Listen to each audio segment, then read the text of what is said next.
So I just want to start this off with one little comment about the difference between intentional communities and eco-villages. So some eco-villages are intentional communities and some intentional communities are eco-villages, but many aren't in both ways.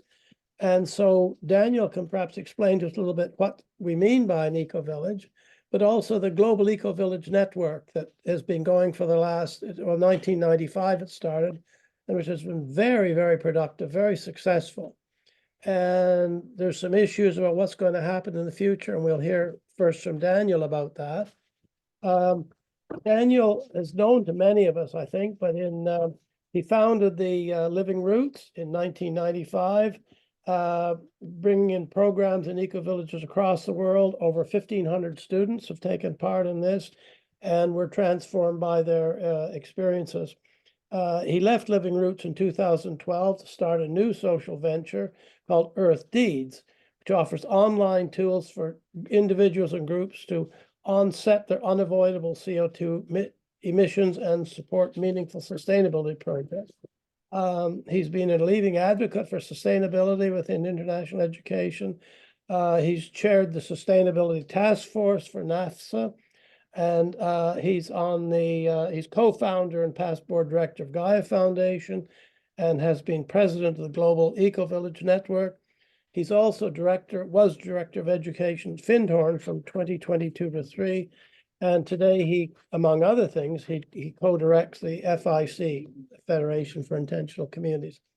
So I'll ask Daniel to start off. He's going to speak for about 5 minutes, I think it is. And then he'll be followed by Amina, and I'll introduce Amina when it's time for her to speak. So over to you, Daniel. All right, thanks. And I'll share the screen as we get there. I need to change this. Hi, everyone. And we can keep it casual. And it's sounding like a lot of the people who are in the audience now know a lot about eco-villages, but I do want to kind of back up and share a little bit about what eco-villages are and the Global Eco-Village Network, and sort of where we are, at least in some aspects, maybe around in North America. And then Amina will share a bit more of the current situation. And I think I'm going to share most of my stuff up front, and then Amina will share. And we do want to offer a lot of time for Q&A, and we can just have a good discussion with the folks here. So yeah, the Global Eco-Village Network, I mean, Gaia Trust started in '91. I think that was also around when Robert and Diana Gilman created a report, but GEN proper was founded in 1995 at a global conference at Findhorn. And let me get here. And so in the beginning, the Global Eco-Village Network was looking at the eco-villages across the world in 3 regions. There was ENA, the Eco-Village Network of the Americas. There was GEN Africa and Europe were sort of the same, and then GEN Oceania and Asia. And then I'm not sure exactly when, I mean, it happened over at different times, but currently GEN really looks at eco-villages in 5 regions: the GENA, or the Global Eco-Village Network of North America, CASA, or the Latin American Eco-Village Network, GEN Europe, GEN Africa, and Oceania and Asia. And I think it was around 2001 that GEN was granted consultative status with the UN's Economic and Social Council, ECOSOC. And as it focuses on implementing the UN's Sustainable Development Goals and climate agreements on local levels, it has had varying degrees of involvement with the UN and the COP meetings, which just recently concluded this year. And in 2005, 2 partner organizations were launched. There was NextGen, is a network of youth that's involved in the Global Eco-Village movement, and Gaia Education, which has developed curriculum on sustainable design. Sorry, there's a bit of a delay here, so apologize if it's not synced up here. And it's in many languages, and it's also offered courses. I think it's over 20,000 people in over 50 countries have taken a Gaia Education course at this point. And today, Jen would define an eco-village as an international, traditional, rural, or urban community that is consciously designed through locally owned, participatory processes in all four dimensions of sustainability: social, culture, ecology, and economy, to regenerate their social and natural environments. But regardless of what definition we use, it's clear that ecovillages are really living laboratories. They're beta test centers for a more equitable, just, and regenerative future. And so they're very much in process, and they're creating lifestyles that are both high quality with equitable access to resources and power, and low impact with minimal ecological footprints. And so thinking of it this way, another definition of an eco-village could simply be a community striving to live well and lightly. And thinking about it this way, one can see that there are actually sort of two directions toward the eco-village model. Eco-villages within quote unquote developed or financially rich countries are typically intentionally created, and eco-villages within financially poor or two-thirds world or global majority countries are generally indigenous, traditional communities. And so, sort of laying this out, intentional communities in financially rich countries are typically striving to lower their ecological impacts below local and global carrying capacities while maintaining high quality lifestyles. So these eco-villages also try to understand the economic and political systems that put them on top in the first place. And they often engage in social equity and justice work in their neighboring communities, their nations, and the world. And then traditional eco-villages in financially poor countries typically strive to elevate themselves above an equity baseline while maintaining small ecological footprints, right? So they desire greater access to wealth, freedom, political rights, but at the same time, they seek to preserve their local resources and cultures, which often have deep wisdom for how we can thrive in a post-carrying capacity world. Yeah. So eco-villages in both directions, they're trying to seek common ground, solidarity, and healing between these intentional and traditional pathways in our quest to create viable models of sustainable human-scale communities. And in this way, eco-villages are really helping to demarcate the livable zone above an equity baseline and below carrying capacity, in which all humans must enter if we're going to survive as a species, right? So, I mean, being optimistic, then we could say that all human settlements are nascent or developing eco-villages. And in addition to traditional and intentional eco-villages, Jen also recognizes and supports urban eco-neighborhoods that are reinventing life in the city to become more sustainable, collaborative, and participatory. And given that over half of humanity currently lives in cities, many of which are located on coasts threatened by rising sea levels, I mean, this is a daunting but vital initiative. And because every eco-village is designed by the people who live there, according to their vision, context, culture, and interests, no two are alike. In fact, their diversity is astounding. Most range in population from 20 to 150 individuals. Those with fewer than 20 members are often thought of as eco-communities, and traditional eco-villages often have thousands of members. Most are residential. Some might be better regarded as eco-projects, which are initiatives of varying sizes that inspire, educate, and foster eco-village lifestyles. These are things like green schools, permaculture centers, transition initiatives, social and community enterprises, etc. Some have a common purse and sharing income. Others disconnect individual from communal income and expenses. Some are secular, some are religious, most are spiritual, with residents following their own paths. Surprisingly, very few strive for complete self-sufficiency. Sometimes when you talk to people, they just assume that an eco-village is trying to live off the grid and kind of eating all its own food. Very few eco-villages that I'm aware of are even striving for that. But most are well connected within their bioregions. And some even reject the label of ecovillage, often saying it's only part of their larger vision. Amina and I are currently in Orville, a large international community in South India. There's about 3,000 members from about 60 nations. And ecovillage, I have to say, doesn't have a great name here. I mean, Orville was founded on a very strong spiritual foundation. And often people think that the idea of an ecovillage is constraining to what this experiment is. And while the models may vary widely, ecovillages all share an intention to develop these 4 dimensions of sustainability that I mentioned earlier: the social, cultural, economic, and ecological, embodying the whole system's designs.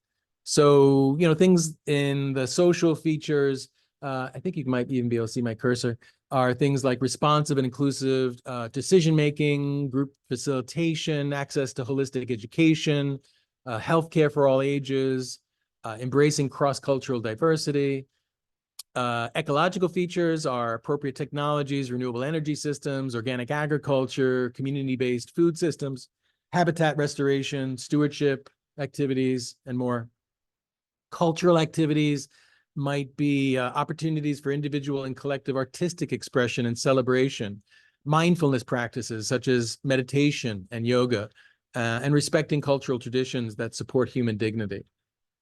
And common economic features may include fair trade, ethical systems of exchange, support of local economies, equitable access to wealth, social and sustainable entrepreneurship.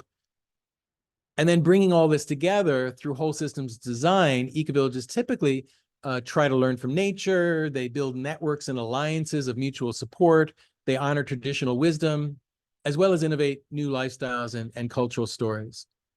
So, and it's important to note that ecovillages are not utopias. I really want to dissuade anyone of that idea.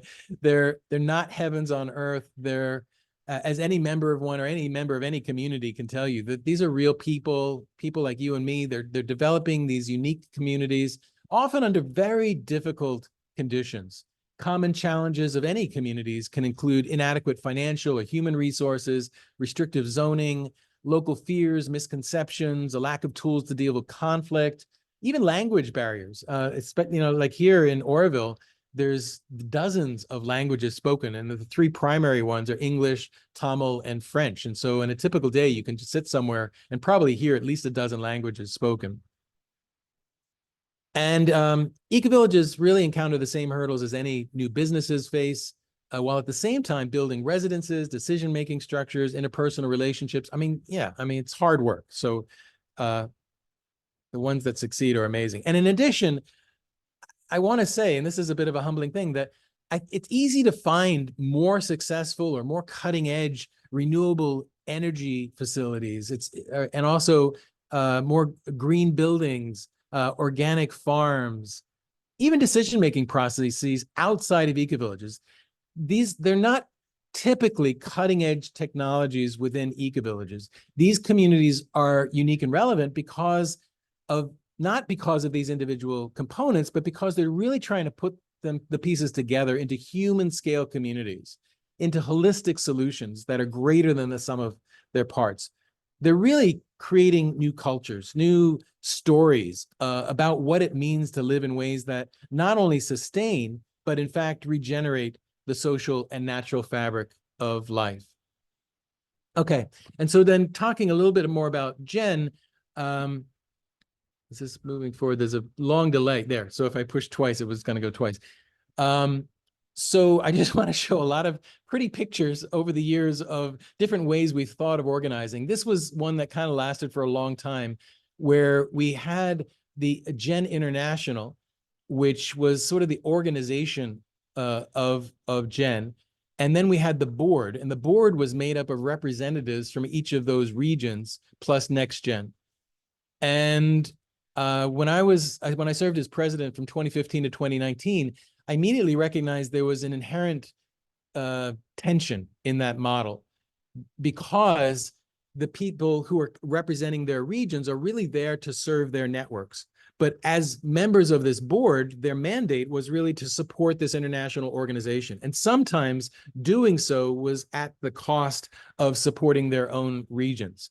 And so right from the beginning of my time there, I was like, can we do this in a different way? And over the years, lots of different, I'm not expecting you to even see this. This was a pretty one that I made in 2015 that was looking at how we can decentralize the networking. Ooh. Yes, these are all oohs and ahs. And I'm happy to go back to any of these if you want to like dive in, but they're way too complex, as you can imagine. This one was looking more sociocratically and also how Gen could better integrate with the Gaia education. And then there was a number of efforts at looking at restructuring. I think the most recent one was in 2020. I was involved in one that was in 2018 and 2019.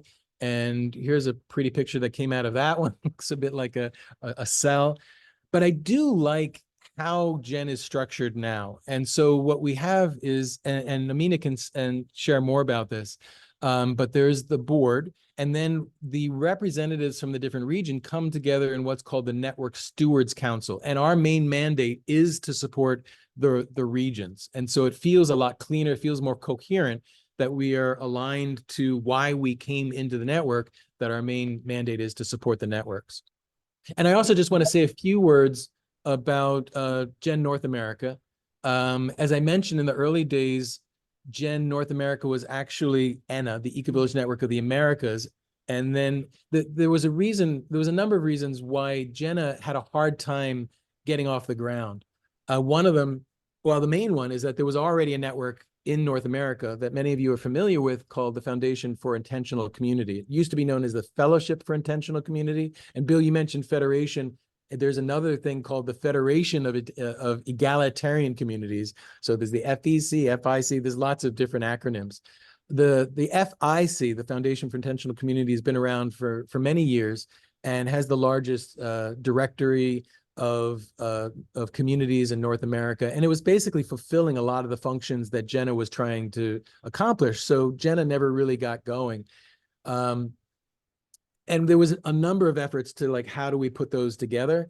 And here's another one of my efforts. It's complicated, but we were looking at creating an alliance of different organizations that would come together under the umbrella of the FIC and essentially do the work of Gen North America. And the last slide I want to show is, this is my current effort. So with my hat of co-directing the FIC on, with my FIC co-director hat on, one of the things I really want to do in 2024 is to energize community level memberships of the FIC. And so you can join just as a free listing. There could be a community membership. And then I'm really excited to inaugurate a Jenna Council. And I'm hoping to draw at least reps from at least a dozen eco-villages that I'm hoping can meet before, or more likely after, the annual meeting at Twin Oaks Community in Virginia. And so that'll be our first annual general meeting. And I'm really leaving a lot, or my intention is to leave a lot for that council to figure out. But I'm excited about bringing things together. And I'm curious what other people think. But when I was pushing this idea, a lot of people were hesitant. They're saying, oh, Daniel, you're being naive. You know, communities and eco-villages in North America are much more individualistic. In Europe, they're kind of thinking across countries and across eco-villages, and it's a harder lift in North America. But we'll see. I've talked to maybe a half a dozen so far, and they're excited about it.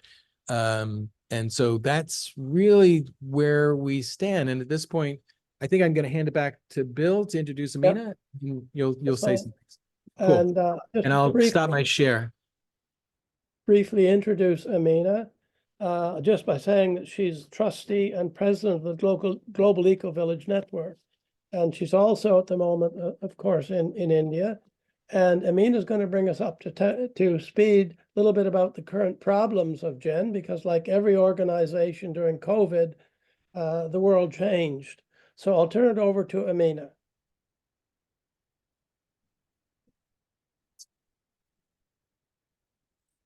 You want to go into that? Yeah. Okay. Go forward, Amina. Okay. Technical Thank issues. you. Thank you, Bill. And hello, everyone. Yeah, feeling grateful for being here, making new friends and expanding the global communities network internally and externally. Before I go into sharing about the current situation in Gen and what we are dreaming about in manifesting, I would just like to take a moment where we can possibly drop from our heads into our hearts. Let's take a deep breath together. And I'm wishing to just read a few lines from Ken Carey from his book, Starseed Transmissions, which he wrote in 1990, which kind of was like a prophecy for communities. As we reorient towards the new way of being in the world, we all will be drawn to centers where the vibrational atmosphere is more conducive to a healthy state of function. These centers will represent the focal points around which the organs of planetary well-being will form. They will be, in sense, islands of the future in a sea of the past. Within their vibrational field, the new age will blossom and spread organically to cover the earth. These will be the first beachheads secured by the approaching forces, the points of entry through which the healing energies of transformation will be channeled. All of these centers will work together to prepare the human species for its collective awakening. Taking a deep breath in and letting these words come alive in our mind, body, and soul. And coming back into thinking consciousness, sharing a bit more about where Gen is. As Daniel mentioned to you, that Gen in around 2018 undertook the journey of restructuring and bringing into being an organization that is more attuned to living from the future. And in 2018, we formed a group and they went into deep discussions. There was the board and the staff and representation from the regions and one external person. And the main aim of this restructuring phase and process was really about aligning our values with our actions, creating more coherence in the whole network, building new agile and responsive governance models, supporting shared distributed leadership, and making Gen self-organized in the long term, empowering all in the whole system, innovating, experimenting, and creating replicable communities based on self-sustaining economic and financial flows and models. Yes. We are just going to share the slideshow. I thought Daniel was already sharing it. I wasn't sure. Yeah. Now I'm using his system. Okay. Yes.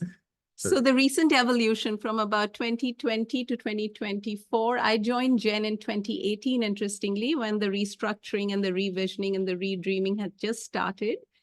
And at that time, I was working with Genoa, which is the Oceania and Asia region.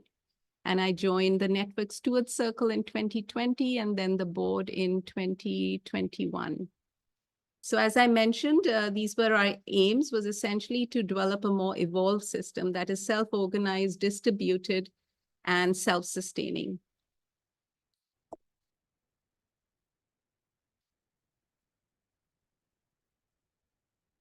And then this, from 2018 to 2020 is when we had a restructuring report, which was published. If any of you want access to it, Daniel can share that with you later. And from that, evolved that little cell-like organism that Daniel shared with you earlier. And the idea was to really rest the power within the network. Earlier, the Gen International, which acted as the global node, was, sorry, we're trying to change the slides so that you can see it. I'm gonna have to take it off. Yeah. I'll get back to it. Okay. Oh, yeah. here we go. Yeah. Oops, no, see, there's Okay. a delay. That's the Yeah. problem. Okay. Yeah, so if you remember this, at the center of it was the Network Steward Circle. And if you look at all the circles around it, the Gen International governance model is also modeled as a mirror of this. And the global node that you see here in yellow is more or less now what Gen International is, but it is at parity and par with the rest of the regional nodes, which means we all act as independent organisms within the bigger network of Gen. And Gaia Education and other connection to other networks like yourself are also there, swimming and swarming together in this, what I call the Gen universe. Okay. And before I move on, I just wanted to share with you, we all know that, from COVID 2020 onwards to about the end of 2022, all of us went through a lot of transition and realigning whatever offerings we had for the world. The end of 2022, Gen Impact Assessment told us that even though there was COVID and we were able to transition from land-based education and sharing, our virtual communities actually created a lot of educational learning material, which we showed and offered through our educational platform called learn@ecovillage.org. And we were still able to create a lot of impact. So this is from our impact assessment and our annual report that currently at the end of 2022, we have about 42 established networks in 116 countries, and we have 30 emerging networks that are related to us, and 37 partnership organizations, 50 certified eco-villages and eco-village designers.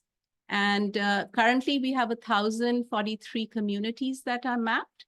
And in our solutions library, if you go to our website, we have about 578 sustainable solutions. So even though we are challenged, I think the good work that was done from about the middle of 1995 to up to 2020 really helped us, I guess, showcase our work, not so physically in place, but with the help of technology and the virtual world.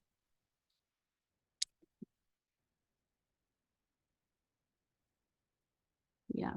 And then I think with social media, Gen as an organization, the regional networks, the storytelling was about, grew a lot in the same time during the COVID and the pandemic challenges. And if you see here that we've had a steady increase in interest from people in communities, in the work of regeneration, in the work of the eco-village movement. And as we come into 2023 and 2024, we some of the challenges that we face, which I think all communities everywhere are facing now, are essentially that we know that we have many local grassroots projects, research, and communities. But what we lack is a common platform and integrated communication. And we also lack limited impact assessment to bridge with mainstream. And within our communities, there are immense pools of ideas and potentials in what we can do together, but we lack human resource capital and financial capital to grow our movements. So as a response to this engagement within the Gen ecosystem, which, as Daniel mentioned, starts with eco-citizens and can go up to eco-regions, our new thought process and dreaming has taken us to a space where we want to expand our engagement, but we want to do this by creating a global force. And something that we've come up with, which Daniel himself is working in North America, is how can we imagine ourselves as united communities through something that we've launched called the Global Earth Guardians Unite. For me personally, when I joined Gen in 2018, I had this very intuitive impulse when I looked at the United Nations and I came across Gen, and I told some of my friends, I said, Gen and the intentional communities and all the work with communities is going to be the future united communities. And that is going to make the shift in the world, to a more beautiful, harmonized world living in care with everything. So recently, at the end of last year, 2023, we launched a program called the Global Earth Guardians Unite. And the vision of that is to start a Gen Impact Fund for United Communities.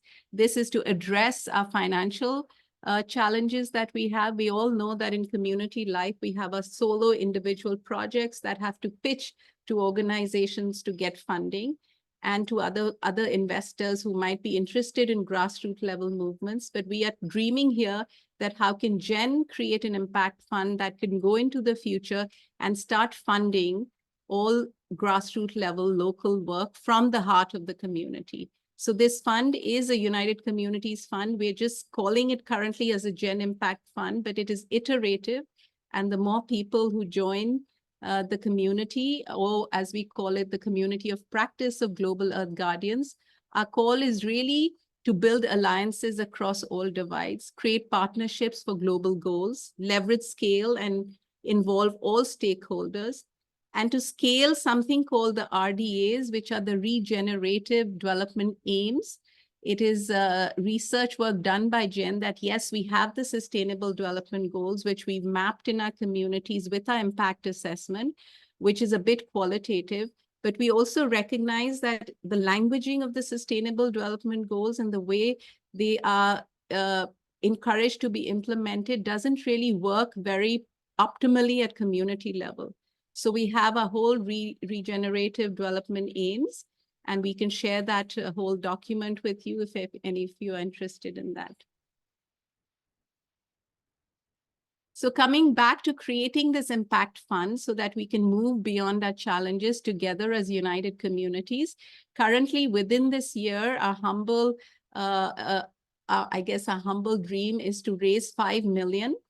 And these $5 million dollars will be shareable with communities that join our community of practice of the Global Earth Guardians and become partners in the Gen Impact Fund. And for all of you who are listening to us and are present there, the Global Earth Guardian, you can participate in many different categories. The traditional philanthropic support, the individual donors, but it is mostly structured to bring in impact investors.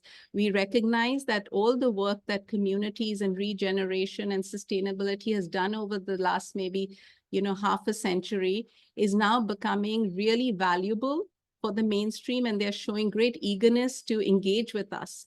But what we lack together is this united voice. And if we can create united assessment and voices and communication under one global umbrella of all communities across the globe and create thought leadership around it, then I think we have really this magic combination of being at power with mainstream to shift the system towards a more regenerative presence. So the Gen Impact Fund currently is envisioned to be a blended finance fund, which will have the traditional ways of bringing in money through philanthropy and through grants and from corporate CSR funding. But the main aim is, again, to get investments from people who want to do social impact investment. And 5 million is only a starting point, and we feel that we can easily go up to 10, 15 million if we have the collaboration of all regenerative work, communities, eco-villages, intentional, traditional in the world, where we can create a directory of projects and then showcase it to the mainstream banking investment world together as one force. So currently the Gen Fund distribution structure is such that about 40% would be kept internally by Gen and its network, but 60% of it is envisioned to be shared by the Global Earth Guardians Collective. And for this 60% within Gen, say if you're thinking of 5 million, we want to share 3 million with our extended communities, for example, like yourself. What we want to bring to life within this year and the next year is this unified tech platform that can connect all networks of networks for global regeneration. We also want to partner with global impact providers so they can create an assessment that can make us, I guess, more appealing to the mainstream, because everybody there is always looking for data to see which communities are having the maximum impact. So today is really the invitation for whoever's watching and present here, that if you feel inspired to join the Global Earth Guardians and share the projects that you're doing, so we can add it to the listing of our collective regenerative projects directory. And as I speak, currently we are speaking to a few banks in England who are going to help us structure this fund. And there are a few collaborators there who will then take this fund structure and the collection of the projects to some investors in the UK. So we're beginning in the UK, but the Global Earth Guardians Unite can have its own national and regional level cultural iterations. The idea is just to provide a prototype of how this can be done so we can develop alternate economies and financial systems and flows to bring more money into our grassroots level initiatives together. So yeah, this is kind of coming to the end of it. And I'm reminded of Satish Kumar, who says that everything is interrelated. We have to use the system as we have it, but we have to transform the system as we want it. So we recognize that this is the phase in the evolution of communities and us as human beings to find this very gentle flow between mainstream and our experimental, regenerative, caring culture, and to develop this kinship or kin-centric way of being, where we don't renounce the old structure completely, but use it and then create our own. So this is really this call to come and experiment with us and join us as we explore how we can create these bridges and how we can unite more guardians across the globe to be part of our communities and be part of the impact fund that we are creating. And later, Daniel could share with you a form that could be filled to be a part of the collective, and also a YouTube video, which was part of the webinar when we joined, when we launched our Global Earth Guardians. Okay, thanks very much, Amina. I want to throw Yes. it open for questions and answers and any discussion from people listening, please. Put your hand up or whatever. Comments?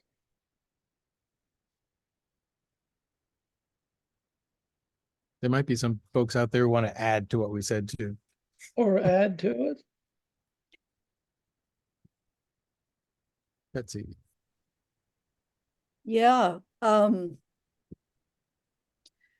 always thought Jen has always had these superb graphics. They get a little complex, but their beauty draws you in.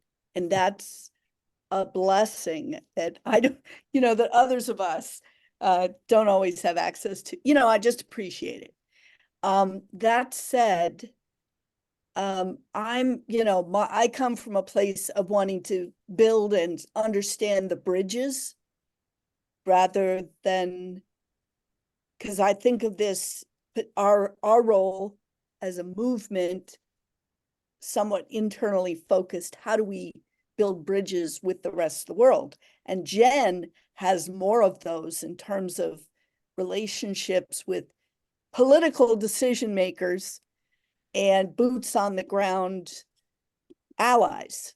So I'm just kind of wondering, in your world, who are the groups, the networks, the governments that you're most actively having relationships with at this time?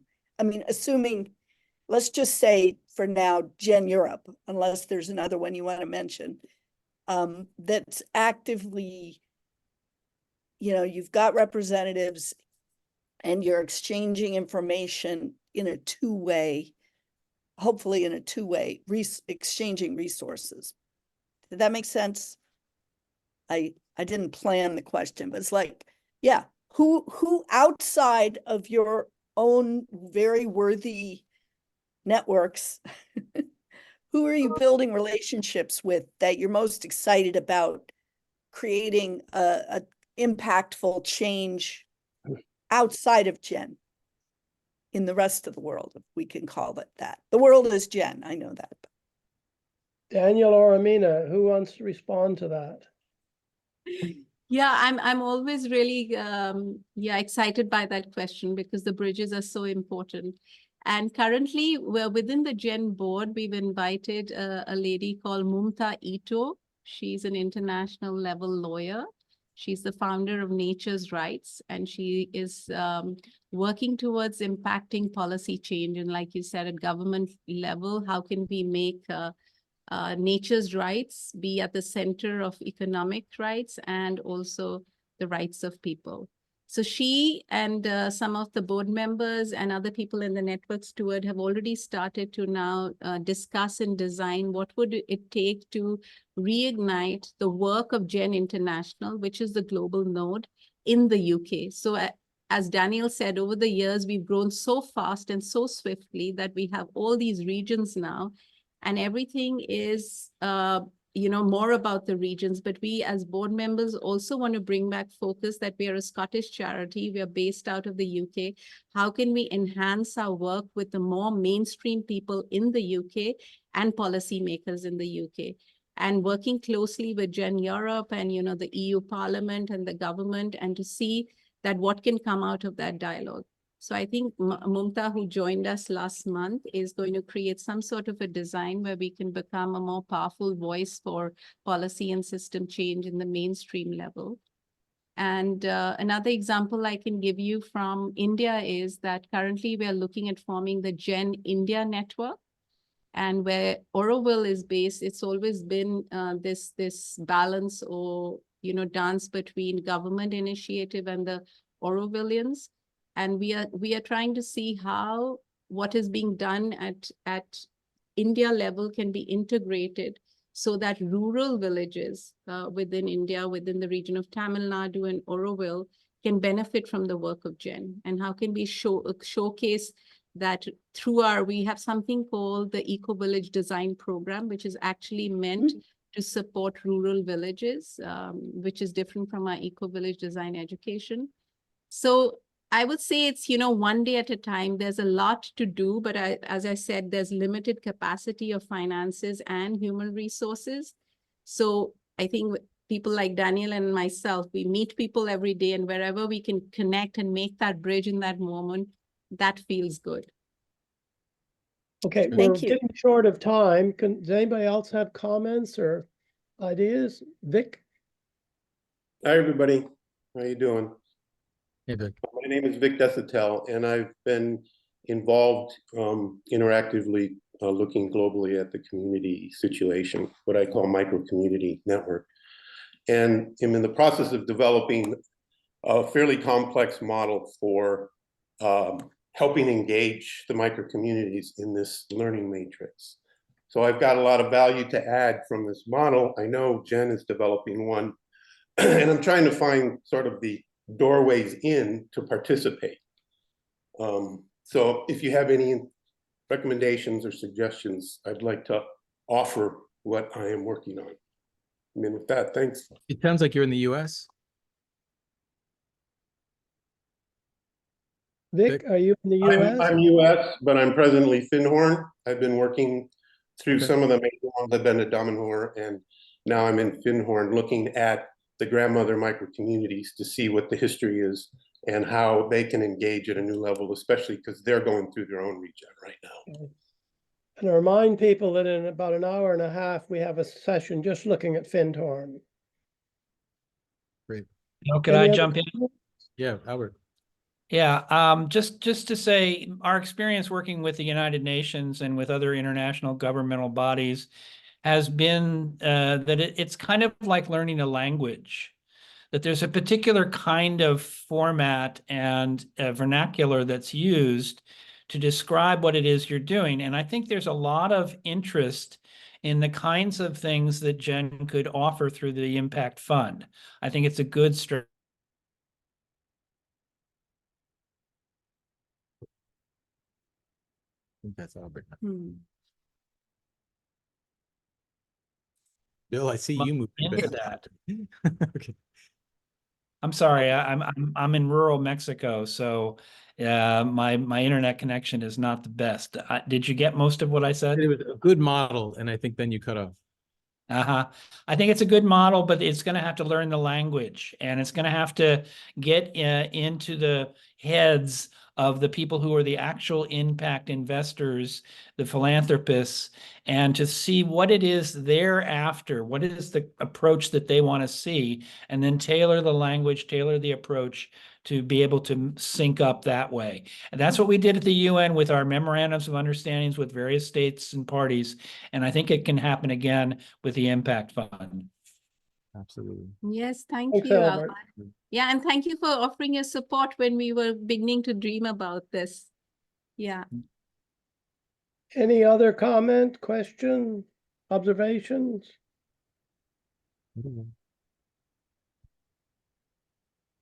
I can't see anybody. Oh. Why can't you see us? No, I can't see anybody wanting attention or speak up. Oh, you can't see hands raised. I have to go, everyone. Thank you all. And I'm setting up for my own talk. Excellent. And Daniel, Thank you're my you. tech support, so Oh, I guess I'll go there. Yeah. when you can, yeah, Okay. but take care. Anton's, Thank you. Thank Thanks. you. I have to Yeah. go look up the link. Thanks so much. It was great to catch up and see familiar and new faces. Amina and Dan, do you want to briefly wind up? Or have we said all we need to? I think it's just the last maybe consciousness I would like to leave a seed is that it's time that we swarm together, right? Everything we've created in the last 50 years together. How could we have murmurations that have impact? Mhm. So yeah, just Ditto. Right. yeah. Okay, well, thank you very much, everybody. I think that was very, very informative. I mean, Jen is certainly pushing forward. There's no question of that. We hope that Amina's optimism is rewarded and that the funding comes through, but we just need to watch and keep an eye. Look, I believe there's a 15-minute break now, and then the next session starts.